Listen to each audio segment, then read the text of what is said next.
Κάθε καλοκαίρι, εκατομμύρια ρούχα δεν τη βγάζουν καθαρή εξαιτίας των λεκέδων αντιλιακού.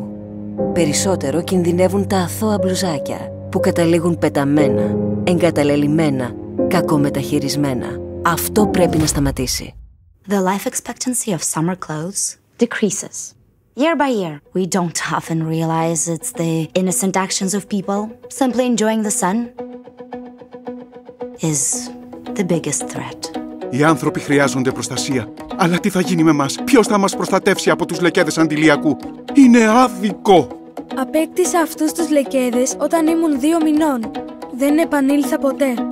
Δεν με φόρεσε ποτέ ξανά. Η προστασία δεν θα έπρεπε να είναι μόνο προνόμιο των ανθρώπων. Είναι ώρα να μπει ένα τέλος. Ας επιλέξουμε όλοι το πρώτο αντιλιακό παγκοσμίως, το οποίο όχι μόνο προστατεύει την επιδερμίδα, αλλά επιτέλους προστατεύει τη ζωή των καλοκαιρινών, αφού ξεπλένεται πιο εύκολα. Και έτσι η παραλία γίνεται πιο ασφαλής. Για μένα Και για μένα. Μαζί έχουμε τη δύναμη να σώσουμε τα καλοκαιρινά.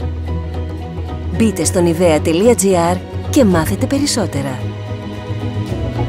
Ελάτε παιδιά, είναι ευκολάκι.